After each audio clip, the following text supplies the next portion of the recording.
अनवरत व्याख्यानमाला में आज हम 322वां व्याख्यान लेकर उपस्थित हुए हैं आपके सामने।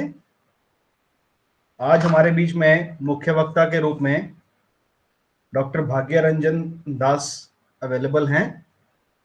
उनका व्याख्यान रहेगा, उसका टॉपिक प्रिंसिपल्स ऑफ आयुर्वेदा अध्ययन एंड बेसिक आयुर्वेदा डायग्नोसिस, ऐसा टॉपिक के ऊपर डॉक्टर साहब का व्याख्यान रहेगा आज। तो मैं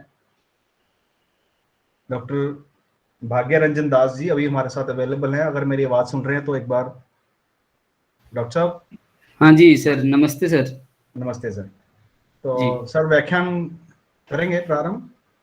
हाँ जी, कर सकते हैं, अगर आप लोग सभी तैयार हैं तो करेंगे। जी जी सर। जी तो हमारे पास डॉक्टर भाग्य रंजन दास जी अवेलेबल हैं। मैं उनका संक्षिप्त परिचय आपको एक बार दे दूं। डॉक्टर साहब एमडी रोग निदान से हैं और अभी प्रेजेंटली पीएचडी स्कॉलर हैं एनआईए जयपुर में। मूलतः डॉक्टर साहब बालासोर उड़ीसा से हैं और असिस्टेंट प्रोफेसर के पद में government Ayurvedic college hospital Balangir Orissa में कार्यरत हैं। डॉक्टर साहब एक फाउंडर हैं एक प्राण अभिसरम करके, जो डॉक्टर साहब बालेश्वर में एक यूनिट को चलाते हैं, और दूसरा ही एक और आयुष काम्यम करके जहाँ पर आयुर्वेद चिकित्सा यूनिट हैं, वहाँ पर डॉक्टर साहब चीफ कंसल्टेंट भी हैं। तो ऐसे दो यूनिट इस अपनी टीचिंग के अलावा भी डॉक्टर साहब संभाल रहे हैं। तो ऐसी प्रतिभा के धनी डॉक्टर भाग्य रंजन दास जी का स्वागत है। और मैं डॉक्टर साहब से रिक्वेस्ट करूंगा कि अपना व्याख्यान प्रारंभ करें प्लीज। डॉक्टर भाग्य रंजन जी। जी, धन्यवाद विकास सर।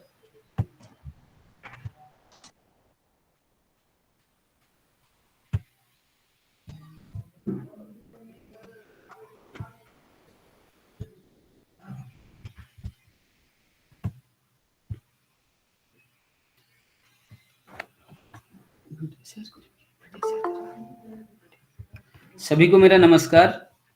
उपस्थित जितने सारे मेरे गुरुजन, मेरे सहपाठी, आचार्यगण और जितने सारे छात्र और छात्राएं हैं, सभी को इस शुभ बेला पर, शुभ अवसर पर सबको बहुत बहुत स्वागतम।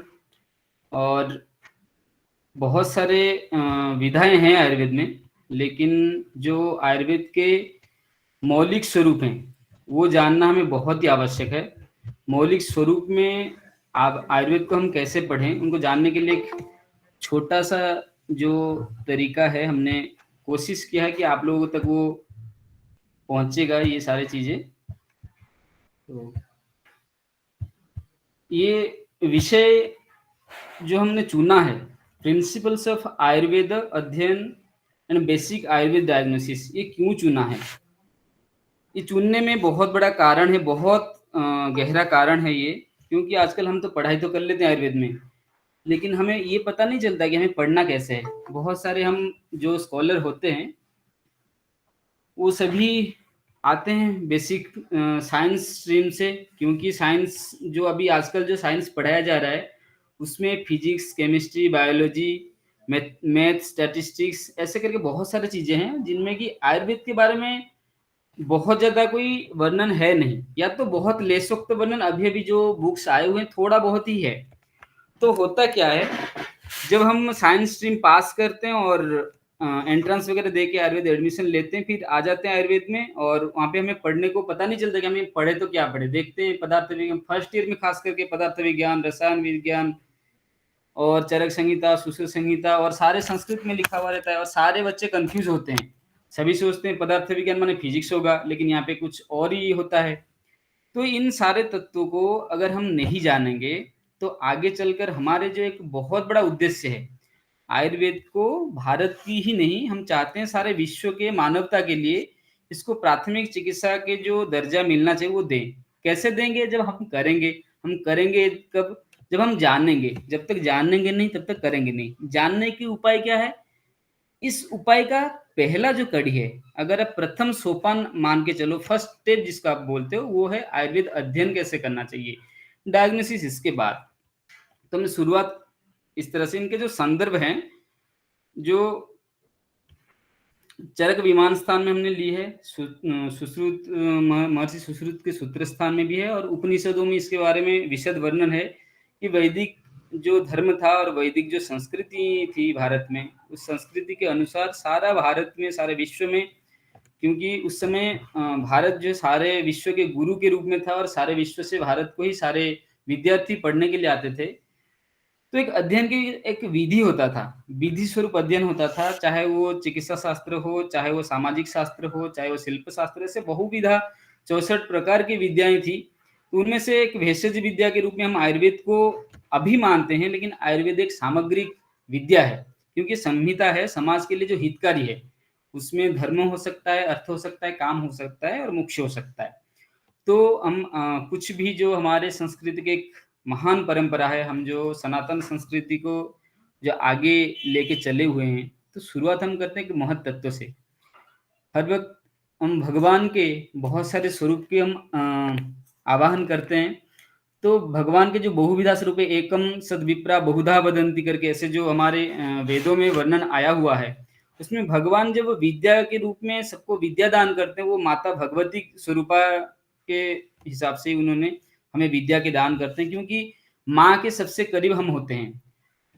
सारे दुनिया के साथ परिचय हमारे माँ ही कराती है, तो उस माँ के जो सर्व गौरवान्वित स्वरूप है, वो माँ भगवती है। भक्ति ज्ञान ब्रह्म तत्व को देने वाले जो तत्व है, वो माता भगवती है। तो हमें अध्ययन से पहले प्रथम माँ भगवती के और मातृ स्वरूप जितने हमारे घर में भी है, उनको आराधना करना चाहिए, क्योंकि माँ ने ही हमें जन्म दिया है। तो इसलिए ये सभी जानते हैं कि हम माता के जो स्मरण करते हैं, और माता के स्मरण करने के साथ साथ हो हम कुछ भी करें, ओम का हमारे उच्चारण हमें करना ही चाहिए। क्यों? ऐसे आयुर्वेद के जो संहिताएं हैं, जो बहुत सारा व्याख्यान है, उसमें ऐसे बोला गया है, ओंकारश्च अथ शब्दश्च द्वाउ एतौ ब्रह्मणौ पुरा। ये भगवान ब्रह्मा के मुख सृजित जो दोनों शब्द है, ये मंगल कारक है। कंठाद वही विनिर्यातो तेनौ दौ मंगलो स्मृतौ। और भगवान श्री कृष्ण गीता में ये भी बोला है, ओम एक इति एक अक्षरम ब्रह्म। ओम एक ही अक्षर ऐसा है कि ये सारे ब्रह्म को सूचाते हैं। तो सारे ब्रह्म के स्वरूप है ये ओम, और ओम से ही सारा सृष्टि का उत्पत्ति हुआ है। सृष्टि में कुछ भी हो, सारे प्राणी हो, सारे उद्भिद हो, चाहे खनिज हो, कुछ भी हो, दुनिया के ऐसे कोई भी चीज नहीं है जो ओम से शुरुआत नहीं हुआ है और ओम से विलीन भी होगा। तो इसीलिए हम ओमकार का ध्यान करते हैं। और तो आप हमारे जो डॉक्टर भाग्य रंजन जी, जी 1 मिनट में आपको इंटरप्ट कर रहा हूँ। आपका पीपीटी तो नहीं है इसमें शेयर कर रहे आप, क्योंकि हमारे पास पीपीटी डिस्प्ले नहीं हो रहा है। आप शेयर तो नहीं किया आपने अभी? हाँ हाँ, मैंने तो शेयर किया है। अभी यहाँ पर डॉक्टर साहब विजिबल नहीं है। एक बार आप ओके, दोबारा दोबारा मैं ट्राई कर करना। देता हूँ। हाँ, हम लोग देख नहीं पा रहे हैं पीपीटी। कोई नहीं, आप एक बार मुझे क्लियर कर देना कि हो रहा है या नहीं। हाँ जी, हाँ जी, आप करिए, एक बार ट्राई करिए अभी प्लीज। हो रहा है? नहीं डॉक्टर साहब, अभी नहीं हुआ।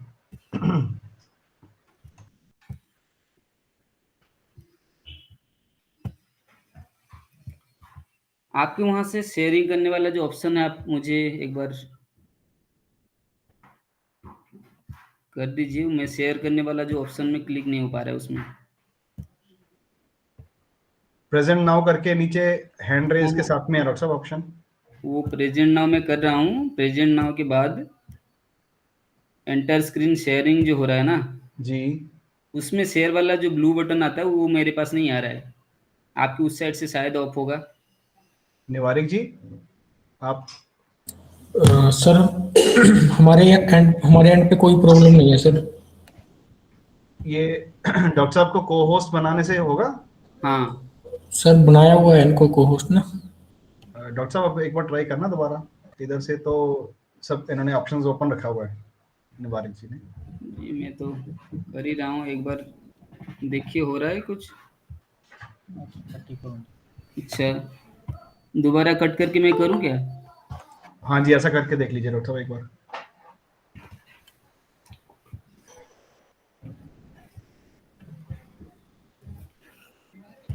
नहीं तो आप अगर शेयर कर देंगे तो हम यहाँ से कोशिश करते हैं, अगर पीपीटी आप शेयर कर देंगे पीपीटी किसके साथ शेयर करूं बताइए? हमारे साथ। मेरा नंबर आपके पास है डॉक्टर साहब? जी जी है ना, अभी आपने फोन किया था। हाँ जी, वो नहीं, एक और नंबर मैं आपको भेजता हूँ, शेयर करता हूँ आपके साथ।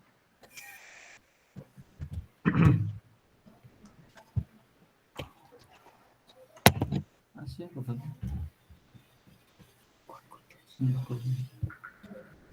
निवारिक जी, आप अपना एक बार नंबर, आपका नंबर शेयर कर दूं तो आप, जी सर, जी बिल्कुल।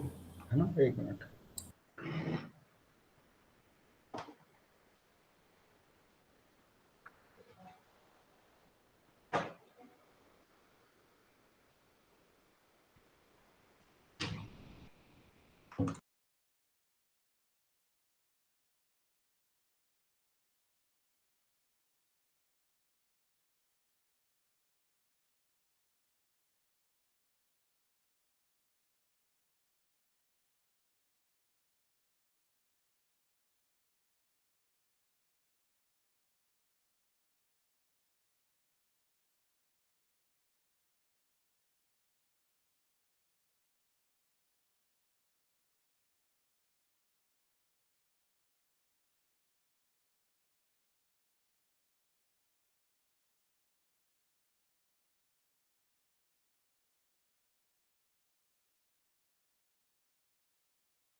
हेलो। जी सर, अब शेयर होगी सर स्क्रीन। हो गया सर? हो गया ना? जी जी जी, हो गया सर, हो गया। जी जी ठीक है, ठीक है, धन्यवाद। ठीक है सर।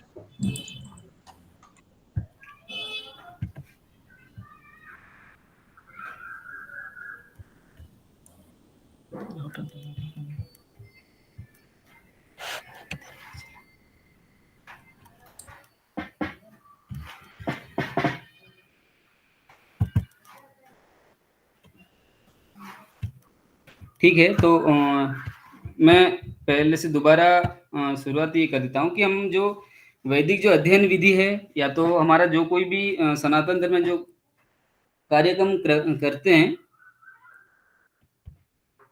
तो वो सारे ओमकार से ही हम शुरुआत करते हैं, या तो अथ शब्द से। तो ये ओमकार जो स्वरूप है, ये स्वयं भगवान के स्वरूप है, क्योंकि भगवान ने गीता में स्वयं बोला है ओम इति एकक्षरं ब्रह्म। और ये ओमकार के साथ साथ हम माता जो भगवती हैं उनके भी आराधना करते हैं। और जो चिकित्सा शास्त्र है उसके हिसाब से हम अगर आगे बढ़ेंगे, तो उस चिकित्सा शास्त्र के दृष्टिकोण से अगर देखें,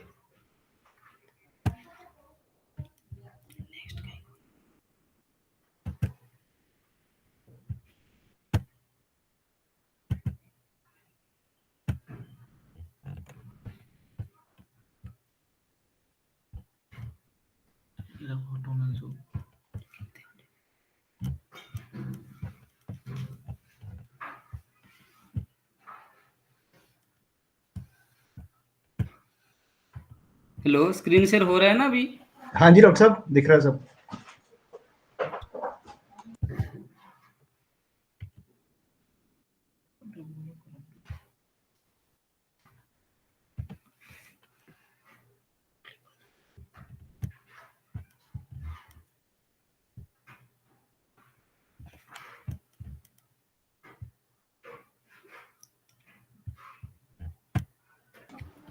और डॉक्टर साहब, हट गया स्क्रीन शेयरिंग ना? जी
हाँ जी डॉक्टर साहब, आ गया, स्क्रीन आ गया आपका। जी।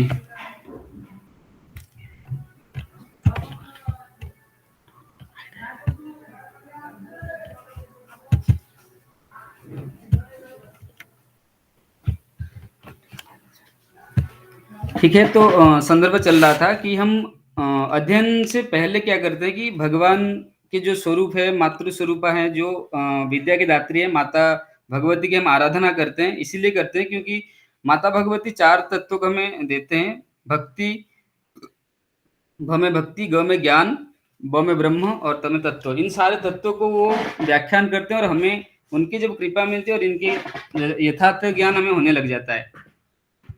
तो और दूसरी बात हमने ये भी बोला था कि क्योंकि भगवती स्वरूपा मातृ स्वरूपा भी है और माँ सबसे करीब होते हैं, इसलिए।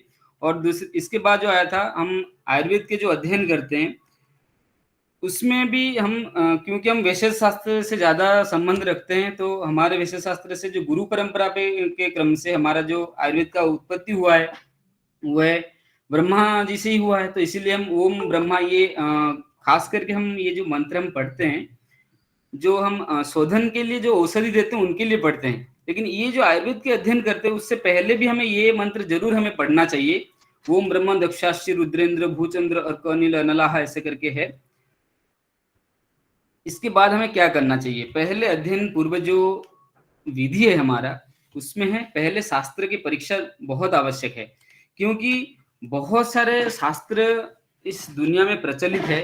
कौन से शास्त्र हमें अध्ययन करना चाहिए, कौन से नहीं करना चाहिए, ये जानना बहुत ही आवश्यक है। क्योंकि अगर हम नहीं करेंगे तो हमारे जो संक्षेप जो मिला है, बहुत ही कम जो समय मिला है हमारे 100 काल के जीवन में, उसमें बाल्यकाल, वृद्धकाल और ऐसे भी युवा काल, 4 कालों में हमें कम ही समय अध्ययन के लिए मिलता है। और 25 साल तक जो स्नातक होने की जो समय मिलता है विशेष करके, उसमें हम उपनयन संस्कार के बाद, जो उपनयन संस्कार होता है उसके बाद जो हम गुरु गृह में अध्ययन करने के लिए जाते हैं, उसमें पहले में शास्त्र का हमें चुनना चाहिए कि हमें क्या पढ़ना चाहिए। तो इसलिए बोला कि बुद्धिमान आत्मनः कार्य गुरु लाघवम कर्मफलम अनुबंधम देश कालौ च विदित्वा युक्ति दर्शनम भिषग बुभुसु शास्त्रम एवं आदित्य परीक्षित। पहले आपको शास्त्र परीक्षा करना चाहिए, क्योंकि हम आयुर्वेद से संबंध रखते हैं। तो आयुर्वेद जो भिषग शास्त्र हैं उसमें कौन से श्रेष्ठ साहित्य है, कौन से शास्त्र है जो पराशास्त्र है, परा विद्या है, वो हमें देखना चाहिए। क्यों? विविधानि ही शास्त्राणि भिषजाम प्रचरन्ति लोके। भेषज शास्त्र के साथ ऐसे बहुत सारे शास्त्रों या तो ग्रंथ का परिचय है, वर्णन है और प्रचलन भी होता है इस संसार में। उससे हमें अच्छे से जान लेना चाहिए कौन से हमारे लिए उपकार है, कौन से हमें सही रास्ता दिखाएगा। तत्र यन मन्येत सुसमत यशस्वी, और ऐसे शास्त्र जो यशस्वी धीर पुरुष असेवितम, जो बहुत ज्ञानी गुणियों के द्वारा शास्त्रों का बहुत आदर और सम्मान किया जाता है, जो आप्तजन के द्वारा पूजित होता है। और ऐसे शास्त्र जो हर एक प्रकार के जो बुद्धिमान होते हैं, कोई अवर बुद्धि वाले होंगे, कोई प्रबर बुद्धि वाले होंगे जैसे महर्षि अग्निवेश हैं, और कोई मैत्रेय जैसे अल्प बुद्धिमान वाले भी होंगे। सबको वो शास्त्र गम्य होना चाहिए, बोध गम्य होना चाहिए। इसलिए त्रिविध शिष्य बुद्धि हितम अपगतम अनुपरुक्तम दोषम पुनरुक्त दोषम वर्जित होना चाहिए। बार बार एक ही प्रसंग को, जैसे कि सूत्र स्थान के जो भी विषय है वो हर जगह वर्णन नहीं होना चाहिए, उसके लिए अलग अलग स्थानों का वर्णन है। श्रु प्रणीतम सूत्र भाष्य संग्रह क्रम, और क्रम उसका सही होना चाहिए, किसके बाद क्या पढ़ना चाहिए, किसके बाद नहीं पढ़ना चाहिए। जैसे कि हम महर्षि चरक संहिता के जो लिखा हुआ है, जो संस्कारित किया हुआ है, उसमें सूत्र स्थान के बाद निदान स्थान, निदान स्थान के बाद विमान स्थान, उसके बाद शारीर, उसके बाद इंद्रिय स्थान, उसके बाद चिकित्सा स्थान, उसके बाद कल्प स्थान, उसके बाद जो सिद्धि स्थान के जो क्रम है, ये क्रम का बहुत महत्व है, आगे चल के हम देखेंगे। तो ऐसे लिखा हुआ है कि संग्रह क्रमम सो आधारम अनवपतित शब्दम अकष्ट शब्दम, ऐसे भी कष्टों का, क्लिष्ट शब्द का व्यवहार नहीं होना चाहिए जो हमारे समझ से परे है। और जो भी वर्णन है वो पुष्कल विधानम, बहुत व्याख्यान भी उनके पास हो, बहुत अच्छा व्याख्यान हो जिसके द्वारा हम समझ सकते हैं। जैसे कि इसके लिए हमें तंत्र युक्ति आदियों का बहुत अच्छे से वर्णन हुआ है, और उस तंत्र युक्ति का हम कैसे प्रयोग करेंगे आगे चल के देखेंगे, कहाँ पे प्रयोग करेंगे। तो ये क्रमागतम अर्थम अतत तत्व विनिश्चय प्रधानम, इसमें जो भी तत्व माने जो अर्थ छुपा हुआ है वो भी हमें ज्ञान दे सके, जिसको चलते हम आगे जाके सामग्रिक रूप में अर्थ को ज्ञान करके फिर कर्म नैपुण्य होके फिर मानवता की सेवा कर सके। संगतार्थम, जो उसका प्रसंग जो है वो पूर्वर पर, ये प्रसंग को लेके हमें समझाए। संकुल प्रकरणम आसु प्रबोधकम, तुरंत समझ में आ जाए। लक्षण वच्च उदाहरण वच्च, कुछ थोड़ा सा हिंट्स के रूप में दे दे सूचना के लिए, जैसे सूत्र स्थान में, या तो उदाहरण के लिए जैसे विशद रूप में, क्योंकि उदाहरण इसलिए देना चाहिए क्योंकि सभी बहुत ज्यादा ज्ञानवान नहीं होते हैं, कुछ अल्प बुद्धि वाले होते हैं, तो उन अल्प बुद्धि वालों को भी समझ में आना चाहिए, महत बुद्धि वालों को भी समझ में आना चाहिए। इस दोनों को समझ में से आ जाए, लक्षण स्वरूप और उदाहरण स्वरूप वर्णन करना चाहिए, और ऐसे शास्त्रों का हमें अध्ययन करना चाहिए। इसीलिए इसको क्या बोल रहे हैं कि शास्त्रम ही एवं विधम, ऐसे जो शास्त्र के गुण को रखते हैं वैसे ही शास्त्र को एव आदित्यम स्तमो विधुय प्रकाशयति सर्वम, आदित्यवत, सूर्य जैसे प्रकाश उदय होने के बाद तमसा या तो अंधकार मिट जाता है, वैसे ही ऐसे शास्त्र हमें ज्ञान अच्छे से प्रदान करते हैं। ऐसे में उस शास्त्र को अध्ययन करना चाहिए। शास्त्र का परीक्षा करने के बाद हमें क्या करना चाहिए कि आचार्य परीक्षा करना चाहिए। आचार्य क्यों परीक्षा करना चाहिए? क्योंकि आप शास्त्र किससे आप अध्ययन करेंगे ये भी तो जानना जरूरी है। शास्त्र में जो विषय वर्णन है उस शास्त्र को बोध कौन कराएंगे? वो आचार्य ही कराएंगे। तत्व अनंतरम आचार्य परीक्षेत, वो आचार्य हमें ऐसे आचार्य हो जो कि सारे चीजों को अच्छे से जानते हो। पर्यवदाश्रितम परिदृष्ट कर्माणम, वो जो भी उन्होंने शिक्षा प्राप्त की उनके ऊपर उनका बहुत ज्यादा जो कार्मुकता माने प्रैक्टिकल नॉलेज हो, वो बहुत स्किलफुल हो, क्योंकि वो जब स्किलफुल होंगे फिर जाके वो हमें समझा पाएंगे। वो उनके जो भी क्रिया नैपुण्यता वो भी विशेष होना चाहिए। वो सर्वेंद्रिय को जीते हों, ताकि उनमें राग, अभिनिवेश, मान, मत्सर, अहंकार आदि ना रहे। ऐसे आचार्य गुणयुक्त जो भी होंगे उन्हीं के पास हमें जाना चाहिए। जाने के बाद ही हम आचार्यों को अपना गुरु के रूप में मानेंगे। और क्या बोला गया इन आचार्यों के विशेष गुण में? विद्वत्तम दक्षताम शीलम संकांतिर अनुशीलनम शिक्षकस्य गुणाः, ऐसे जो 7 गुण हैं, सप्त सचेत सत्वम प्रसन्नता, ऐसे गुणों से युक्त हमारे जो आचार्य हैं इनके पास हम जाएं और विद्या का अध्ययन करेंगे तो हमें आसानी से जो विद्या, खास करके हम जो आयुर्वेद विद्या के बारे में बोले उनको अच्छे से जान सकेंगे। इसलिए आचार्य हमें मिल गए, आचार्य इन सारे गुणों के युक्त हो गए, फिर उसके बाद आचार्य की हम वंदना करेंगे, क्योंकि वो हमें सारा ब्रह्मांड के ज्ञान दे सकते हैं। इसलिए वो स्वयं ब्रह्मा भी हो सकते हैं, विष्णु भी हो सकते हैं, और महेश्वर के स्वरूप में भी हो सकते हैं, और चाहे वो माता पिता बंधु के रूप में भी आ सकते हैं, और परम ब्रह्म के स्वरूप होते हैं। तो आचार्य मिलने के बाद उनको इसी स्वरूप में ही हमें आराधना करना चाहिए, क्योंकि उनका जब आशीष हमें मिल जाएगा हम उस ज्ञान को कम समय में अच्छे से समझ सकते हैं। क्योंकि बोला गया एकम अपि अक्षरम यस्तु गुरु शिष्य निवेदित पृथ्व्याम नास्ति तद्द्रव्यम जद्वत्वा ही अनुनी भवेत। और ऐसे भी हमारे जो संत कबीर बोलते हैं, ईश कृपा बिना गुरु नहीं, गुरु बिना नहीं ज्ञान, ज्ञान बिना आत्मा नहीं, गाव ही वेद पुराण। तो कुल मिला के हमें आचार्य को पूजा करना चाहिए, क्योंकि आचार्य जब आसानी से हमें जो दे सकते हैं, उनका जो सारा जीवन का जो तत्व है, जो उनका अनुभव है, वो क्षण भर में ही हमें दे सकते हैं। जो हम अपने अल्प बुद्धि से अगर स्वयं पढ़ेंगे तो हमें ज्ञान नहीं हो सकता है। और इसी संकल्प में जो बोला गया है कि तद्विद्य संभाषा बुद्धिवर्धनानाम, ये सारे जो हम वो विद्वत जो जन होंगे, जो आचार्य हैं, जो गुरु हैं, जो तंद्रा निद्रा विवर्जित गुरु हैं, जो सारे ज्ञानों के अधिकरण जिनके पास है, उनके पास हम अगर जाके पहुंचे तो विद्या का अच्छे से अध्ययन हो सकता है। तो महर्षि चरक ने यही बात बोला कि तम उपसृत्य आधरितम सु उपचरेद अग्निवच्च देववच्च राजवच्च पितृवच्च भर्तृवच्चम अप्रमत्तः। उनके पास हमें जाना है और वो अग्नि के समान, देवता के समान उनका आराधना करके उनके पास हमें अपना जो भी मनसा है आयुर्वेद के अध्ययन के लिए उनके पास रखना चाहिए। क्योंकि गुरु ही ऐसे हैं, वो गुरु परंपरा ही ऐसा है जो हमें बहुत ही कम समय में जो गूढ़ ज्ञान है वो दे सकते हैं। जैसे महर्षि सुश्रुत बोलते हैं कि शास्त्र गुरु मुख उद्गीर्णम आदाय उपास्य चासकृत, और इसके बाद ही हमें ज्ञान अच्छे से मिल सकता है। और गुरु रहित जो विद्या हो जाता है वो ऐसे ही क्षणिक और क्षणभंगुर ही होता है।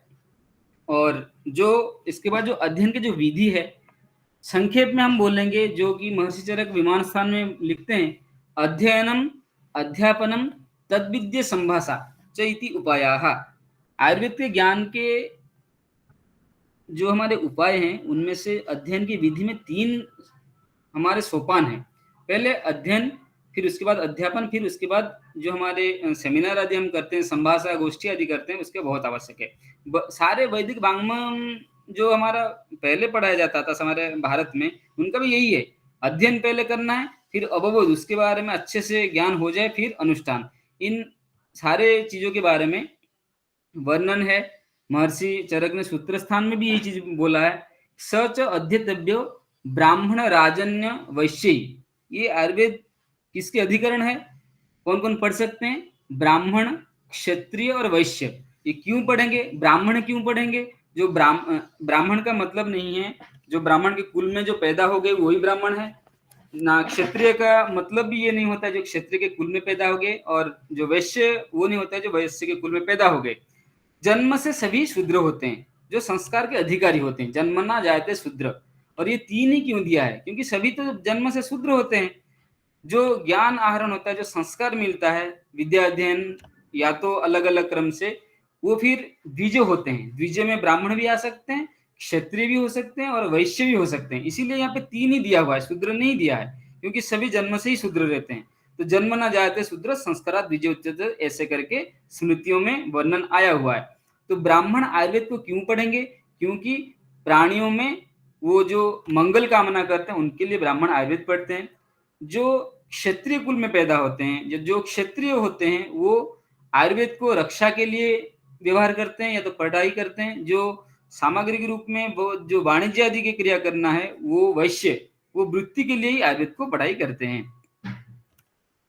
आगे चल के अध्ययन विधि के क्रम में महर्षि चरक ये बोलते हैं कि कल्यः, निरोगी जो हो, कृतक्षण, प्रातः उत्थाय उपवीक्ष्यम, प्रातः काल में उठें या तो प्रातः से थोड़ा पहले, उपविश्य काल जिसको बोलते हैं, जिसको उषा काल हम मान सकते हैं, जिसको ब्राह्म मुहूर्त के बाद के समय मान सकते हैं। तो कृत्वा आवश्यकम उपस्पृश्य उदकम देव ऋषि गो ब्राह्मण गुरु वृद्ध सिद्ध आचार्येभ्य नमस्कृत्य समय शुचौ देशे सुखोपविष्ट। कैसे स्थान में, इसके लिए स्थान भी निर्धारित है। हम जैसे से वैसे स्थान हम निर्धारित नहीं कर सकते। या तो आप देवालय या तो आप गुरुगृह के पास जो उपवन है वहां पे आप रह के पढ़ाई करना चाहिए, क्योंकि स्थानम प्रधानम, अधिकरण जो होता है, स्थानाधिकरण का बहुत ही महत्व है। एक देवस्थान, एक जो स्मशान गृह, इसमें प्रभाव अलग रहेगा, क्योंकि मानसिक भाव का बहुत बड़ा अंतर्भाव हो जाता है इसमें। एक देवालय में जो सात्विक भावना आता है और सात्विक स्वरूप में हमारा स्मृति और हमारे अनुभूति और हमारा एकाग्रता वो एकदम तीक्ष्ण रूप में रहता है। लेकिन हम जब कोई निषेध स्थान, कोई वध स्थान, ऐसे स्थानों में जाके पढ़ाई करेंगे तो वहां पे हमारा एकाग्रता नहीं रहेगा, एकाग्रता भंग हो जाएगा और हम पढ़ाई अच्छे से नहीं कर सकते। इसके बाद वहां पे पहुंचने के बाद हमें क्या करना है, देशे सुखोपविष्ट मनः पुरःसर अभिर्वाग्भिः सूत्रम अनुक्रामन, सारे सूत्रों को हमें अच्छे से पढ़ना चाहिए। पुनः पुनः आवर्तित, बार बार हमें पढ़ना चाहिए, बार बार एक क्रम से।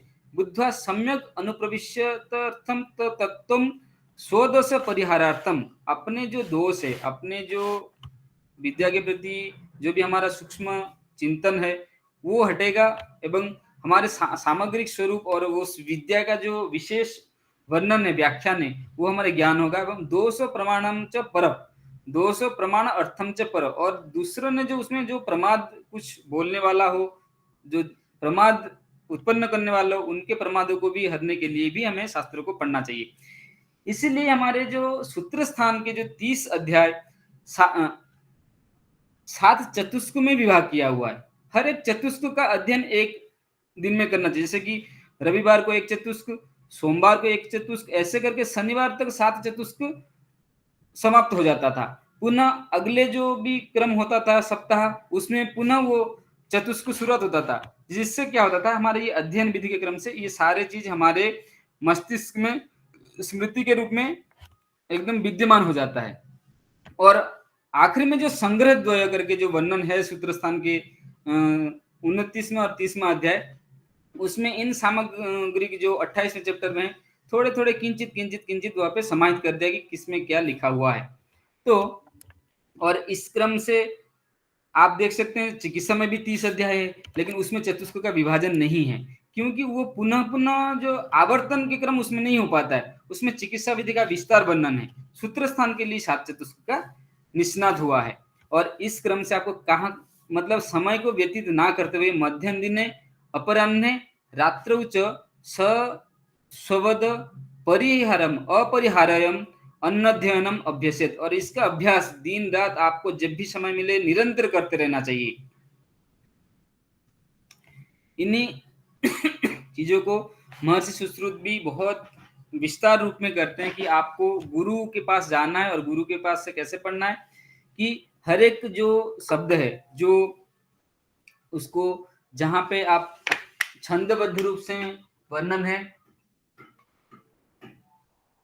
उसको आप श्लोक के रूप में पढ़ाई कीजिए, जो व्याख्यान के रूप में है उसमें एक एक पद को पढ़िए, क्योंकि जो छंदबद्ध स्वरूप है वो तो बोधगम्य में जल्दी हो जाता है, लेकिन जो व्याख्यान स्वरूप है वो बोधगम्य में नहीं हो पाता है। इसलिए उनको हर एक पद को तोड़ तोड़ के पढ़ना चाहिए। और न अति द्रुतम न अति विलंबितम, ऐसा नहीं कि बहुत जल्दी किसी चीज को आपको आ रहा हो और जल्दी जल्दी पढ़ लिए, और कहीं बहुत ज्यादा ठहराव हो गया, उसमें भी आपका जो विषय बोध है वो भी ढंग से नहीं होगा। ये सारे चीजें अच्छे से महर्षि सुश्रुत वर्णन किया है। और ये जो है पढ़ाई कैसे करना चाहिए, सिर्फ ऐसे नहीं, जैसे कि महर्षि चरक ने भी वर्णन किया, उसी चीज को भगवान सुश्रुत ने भी व्याख्यान दिया है कि सुचिर गुरु परदक्ष तंद्रा निद्रा विवर्जित। कोई थोड़ा बहुत नींद आता है उसमें भी किताबें खोल के बैठ जाते हैं, और नींद में दिन में उसी समय भी किताब खोल के पढ़ने लग जाते हैं। लेकिन इसमें होता क्या है, क्योंकि आयुर्वेद एक ब्रह्म विद्या है, आयुर्वेद स्वयं भगवान के द्वारा आशीर्वाद में मिला हुआ विद्या है, तो इस विद्या साधारण बुद्धि और विद्या से गम्य नहीं हो सकता है। इसीलिए हमें तंद्रा निद्रा और आलस्य आदि को रहित होके ही पढ़ना चाहिए, जिसको चलते हुए हमें इसका ज्ञान अच्छे से मिलेगा। अच्छा, जैसे कि मैंने थोड़ी ही पहले डिस्क्राइब किया कि जो भी हमारे जो सूत्र स्थान का वर्णन है, इस अध्ययन के लिए सूत्र स्थान का पहले निष्णात किया गया, क्रम में सूत्र स्थान को रखा गया, क्योंकि हर एक जो आगे चलते हुए 8 जो स्थान रखा गया है उसके संक्षेप स्वरूप में सूत्र रूप से सूचना के रूप में सूचनात् सूत्रणात् चैव सूत्र स्थान ऐसे बोला गया। उसको श्लोक स्थान भी इसलिए बोला गया है क्योंकि हम अध्ययन ही करेंगे। अच्छा, ये अध्ययन में क्या है, इसके साथ साथ जो आयुर्वेद के संबंध रखने वाले ग्रंथ हैं, शास्त्रीय अध्ययन, जैसे कि मनुस्मृति हो गया, रामायण हो गया, महाभारत हो गया, जो आयुर्वेद के साथ संबंध रखते हैं, उन सभी विषयों को और बौद्धिक स्थल जो बहुत बहुत महान ग्रंथ हैं, उनको आपको बहुत आवश्यक स्थल पर समय निकाल के पढ़ना जरूर चाहिए, क्योंकि वहां पे भी बहुत सारे आयुर्वेद का जो प्रायोगिक स्वरूप वर्णन है। जैसे कि माता सीता को अशोक वाटिका में क्यों रखा गया, या तो भगवान श्री राम जो जब माता सीता को पंचवटी आदि आदि स्थानों में लेके गए थे, उस स्थान में ऐसे क्यों लेके गए थे? पंचवटी, वहां पे 5 ऐसे वृक्ष हैं, जैसे कि वट असत्थ उदुम्बर प्लक्ष पारिस करके पंचवट, या तो ऐसे पंच महान वृक्ष हैं जिनके पास रहने के साथ साथ हमारे जो भी व्याधि है वो नहीं होगा। तो इन सारे जो छोटे छोटे संदर्भ हैं, इनका भी वर्णन उन सारे ग्रंथों में मिलता है, हमें वो पढ़ना चाहिए। और शास्त्रों को यूं ही नहीं पढ़ना चाहिए, उसके अर्थ सहित पढ़ना चाहिए। अगर अर्थ सहित नहीं पढ़ेंगे तो हम जैसे गधे जैसे माल, मतलब उनके कंधे पर तो बहुत सारा सामान ढो लेते हैं, बस वजन का ही उनको पता चलता है, उसके अंदर जो छुपा हुआ चीज उनको पता नहीं चलता। तो हम शास्त्र के अध्ययन भी ढंग से करना चाहिए, ताकि उसके अंदर छुपा हुआ तत्व का हमें पता हो जाए।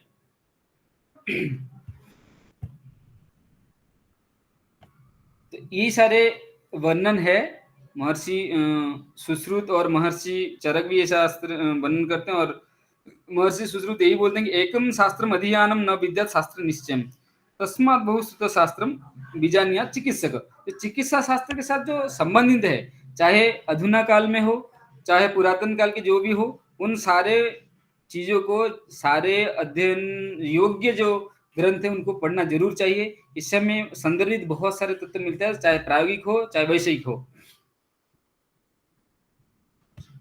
ये विधिवत अध्ययन से क्या लाभ मिलता है आप देख सकते हैं। दीर्घम आयुर यशस्वास्थ्यम त्रिवर्गम च अभिपुष्कलम सामग्री से व्याख्यान से बहुत विस्तार से सारी चीज मिलता है। दीर्घ आयु भी मिलता है, स्वास्थ्य भी मिलता है, और धर्म अर्थ काम भी मिलता है, और अगर हो सके तो मोक्ष भी प्राप्त होता है। सिद्धिम च अनुत्तमम लोके प्राप्नोति विधि न पठन।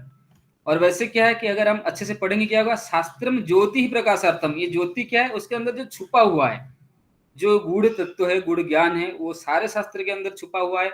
अच्छे से पढ़ाई करने से उसके बारे में हमें पता चलता है, जो आगे चल के हमें डायग्नोसिस में भी हेल्प होता है, और चिकित्सा करेंगे जब योजना करेंगे उससे भी हमें सहायता मिल जाएगा। तो ताभ्यम विचक्षु युक्ताभ्यम चिकित्सा तो न अपराध्यति। तो आगे चल के क्या होगा, अगर आप जब चिकित्सा करेंगे उसमें कोई भी आपके प्रमाद नहीं होगा। अब जो ये आयुर्वेद अध्ययन के द्वितीय जो सोपान है वो है अवबोध। आपको ढंग से जो आपने पढ़ाई किया है उसका अच्छे से ज्ञान हो, वो आप अच्छे से हृदय में धारण करें। तो इसके बारे में महर्षि चरक अपने सिद्धिस्थान में व्याख्या नहीं करते हैं। यस्य द्वादश शास्त्रे हृदय तिष्ठति संहिता। हृदय तिष्ठति का मतलब ये नहीं है कि आपको रट्टा मार ले या तो सिर्फ याद ही कर ले। इसका मतलब होता है कि उसका अवबोध होना चाहिए।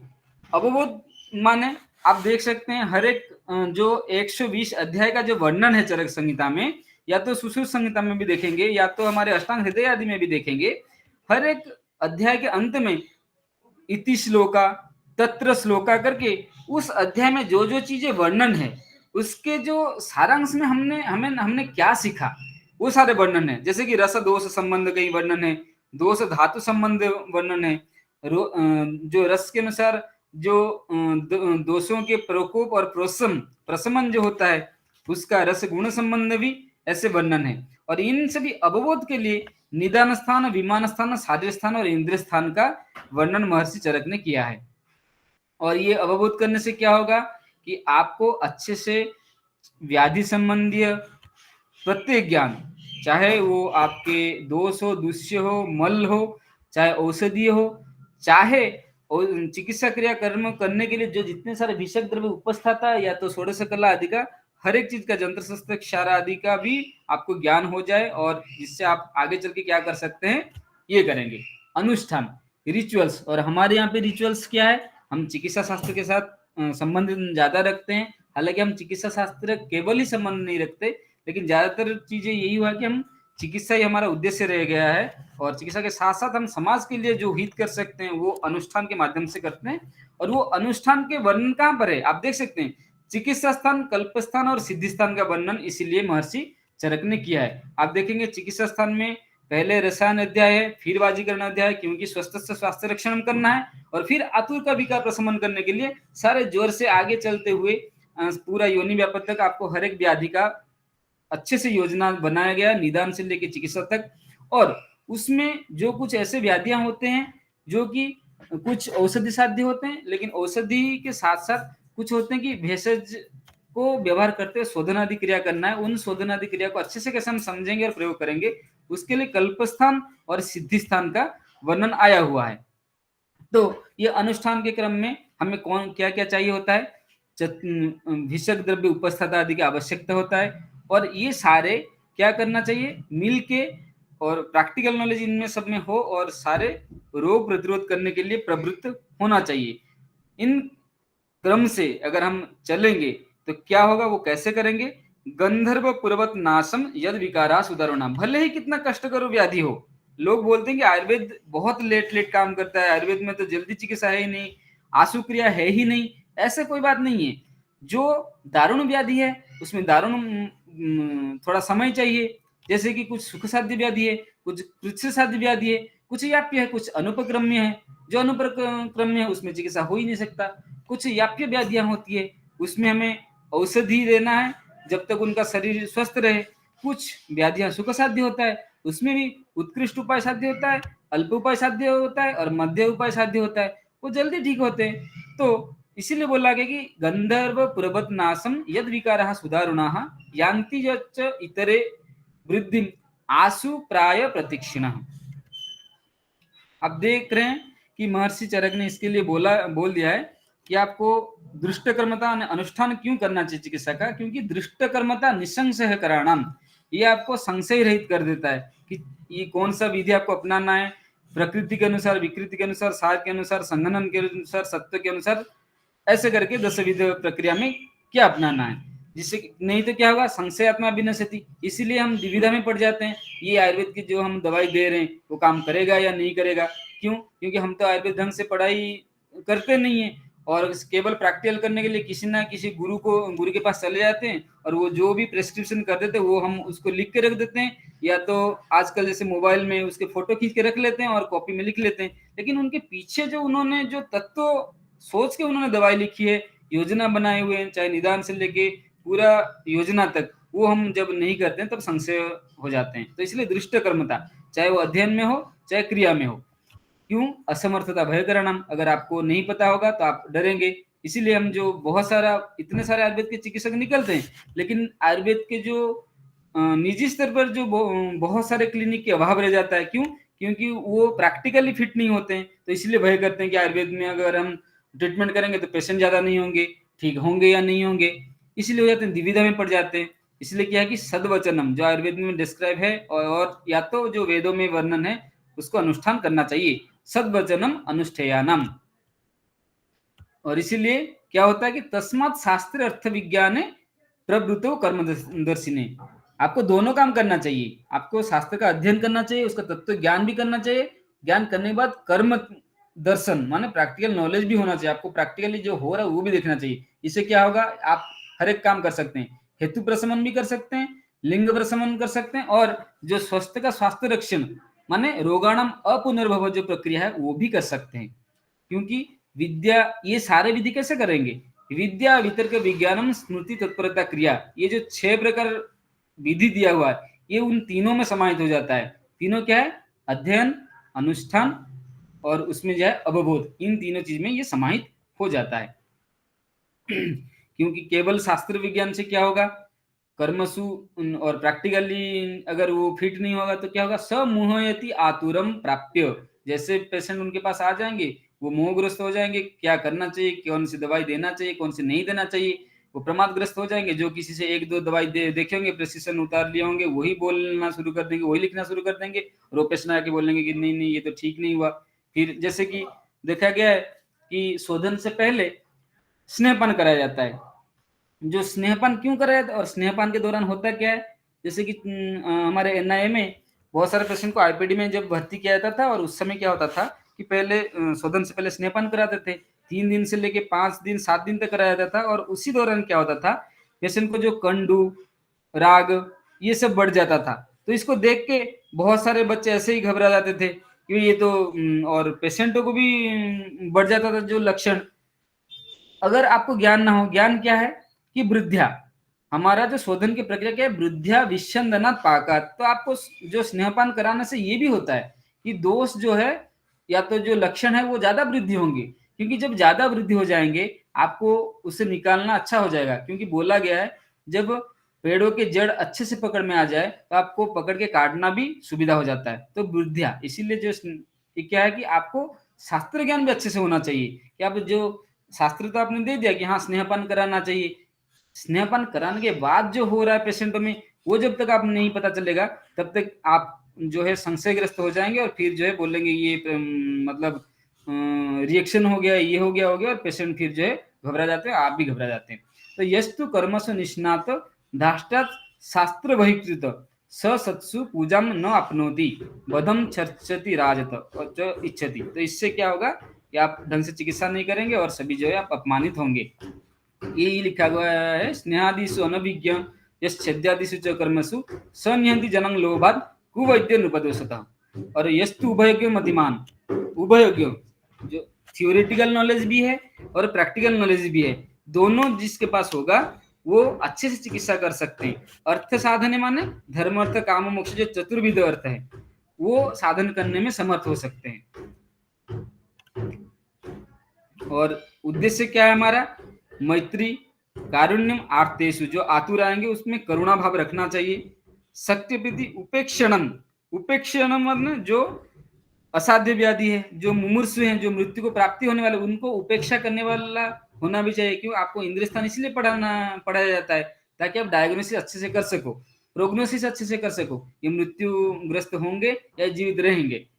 फिर क्या होगा, आपका धन हानि भी नहीं होगा, आपका सम्मान हानि भी नहीं होगा, पेशेंटों को विश्वास भी आ जाएगा, हाँ ठीक है ये चिकित्सक अच्छे हैं, हमें हर एक चीज को अच्छे से समझा दी। और इसीलिए बोला गया प्रथम नार्जितम विद्या द्वितीय नार्जितम धनम, ये आयुर्वेद के लिए भी लागू होता है। जो आयुर्वेद के जो स्नातक हैं, जो आयुर्वेद के विद्यार्थी हैं, चाहे स्नातक हो चाहे परास्नातक हो, तो फिर क्या होता है हम बोलते हैं कि हमें आयुर्वेद में कुछ नहीं आ रहा है, हम आयुर्वेद में डायग्नोसिस ढंग से नहीं कर पा रहे हैं, और तो चिकित्सा क्या करेंगे। तो हमें कुल मिला के पहले अध्ययन करना चाहिए। अध्ययन की विधि क्या हुआ कि आपको पहले पद पाद श्लोक के अनुसार पढ़ना चाहिए, जो उसको पुनरावृत्ति करना चाहिए, जैसे कि चतुष्क के रूप में वर्णन है। कुछ तंत्रयुक्ति के बारे में, तंत्रयुक्ति को लगा के पढ़ना चाहिए। तंत्रयुक्ति कैसे लगा के पढ़ेंगे, एक उदाहरण देता हूँ। जैसे कि आप जैसे मान लीजिए आप चिकित्सा स्थान में कुछ ज्वर चिकित्सा में पढ़ रहे हैं, ज्वर चिकित्सा में आग्नेय ज्वर के प्रकरण चल रहा है, आग्नेय ज्वर की चिकित्सा में आपको चंदनादि तेल, अगुरवादी तेल आदि के वर्णन करते हुए वहां पे उन्होंने बोला कि तीसरे श्रेणी अध्याय या तो भेषज अध्याय माने भेषज चतुष्क में जो द्रव्यों का वर्णन है उन द्रव्यों का भी प्रयोग करना चाहिए। आप उसमें क्या करेंगे, पढ़ तो रहे हैं आप चिकित्सा स्थान, लेकिन आप अतीत अवेक्षणम माने पहले जो बोला गया है भेषज अध्याय में, भेषज चतुष्क में जो विधियां हैं उनका भी प्रयोग करना चाहिए। या तो अणुतेल का जो वर्णन है वहां भी लिखा हुआ है, तो आप वहां पे जाके अतीत अवेक्षण में पढ़ते हैं। दूसरी बात क्या है कि कहीं पे लिखा हुआ है एक चिकित्सा प्रकरण में, कुष्ठ चिकित्सा मान लीजिए, वहां पे शोधन आदि के प्रकरण चल रहा है, तो उसमें विरेचन बमन दिया हुआ है, विरेचन दिया हुआ है, लेकिन बमन विरेचन की विधि वहां पे है नहीं। आपको अनागत अवेक्षण के न्याय से आपको आगे चल के आपको कल्प स्थान भी पढ़ना पड़ेगा, या तो सिद्धि स्थान में जो पंचकर्म या सिद्धि आदि के जो वमन अर्ह वमन अनर्ह, कब वमन करना चाहिए, कितना करना चाहिए, दोष के अनुसार, दुष्य के अनुसार, प्रकृति के अनुसार, वो देखना चाहिए। ये चिकित्सा के विधि है। और लास्ट में क्या है, आपको अनुष्ठान करना चाहिए। चिकित्सा को प्रकृति को देख के, विकृति को देख के, दोष को देख के, दुष्य को देख के विवेचना करना चाहिए और मैनेजमेंट करना चाहिए, योजना करना चाहिए। फिर आप क्या होगा, आप अच्छे से चिकित्सा कर सकते हैं। तो आज संक्षेप में जो अध्ययन की विधि मैंने बोला ये एक पार्ट है। जो इसके बाद जो दूसरा पार्ट रह गया हमारा, जो आयुर्वेद के जो डायग्नोसिस की जो प्रक्रिया है, बेसिक मौलिक जो व्याख्यान की प्रक्रिया है वो वर्णन करेंगे। उसमें थोड़ा ज्यादा समय लगेगा, इस कम समय में इतना बड़ा विषय को समाहित नहीं किया जा सकता। तो इसका जो द्वितीय जो सर्ग है, द्वितीय जो पार्ट है, हम उनको नेक्स्ट जो भी क्लासेस जब भी मिलेगा, जो आयुर्वेद के जो डायग्नोसिस की जो तरीका दोष आदि के माध्यम से, दुष्य आदि के माध्यम से, कैसे कैसे कहाँ से हमने शुरू करना है आयुर्वेद की डायग्नोसिस, और उसमें कहाँ-कहाँ पे जैसे कि मॉडर्न के टेक्निक्स कहाँ पे हमें इंक्लूड कर सकते हैं और उसके अनुसार कौन से द्रव्य का व्यवहार हो रहा है, कैसे व्यवहार हो रहा है, क्यों व्यवहार हो रहा है, ये जो हमारे संकल्पना दोष संकल्पना कैसे करते हैं, दृश्य संकल्पना कैसे करते हैं, फिर हमें जो सूक्ष्माति सूक्ष्म जो अंशांश कल्पना कैसे करते हैं, उसके टूल्स क्या है, ये सारा जानेंगे। तो द्वितीय जो भी पार्ट होगा उसमें करेंगे। तो आज के लिए इतना ही। इसमें जो भी व्याख्यान के समय जो भी त्रुटियां हुई वो सारे मेरे हैं। जो भी संदर्भ सहित जो भी अच्छी चीजें हैं वो सारे महर्षि के ही हैं और भगवान के ही हैं। तो मनुष्य मात्र के भूल हो सकती हैं। तो जो भी भूल हुआ होगा आप लोग जितने सारे हैं आप सहृदय से और बड़े हृदय से मुझे क्षमा करेंगे। और अगले जो भी कड़ी होगा जो भी क्लासेस की उसमें मैं कोशिश करूंगा कि आपको और अच्छे से चीज़ों को समझा पाऊँ। इसी के साथ आज के लिए बहुत-बहुत धन्यवाद आपको। आप सभी को नमस्ते। धन्यवाद डॉक्टर भाग्यरंजन जी।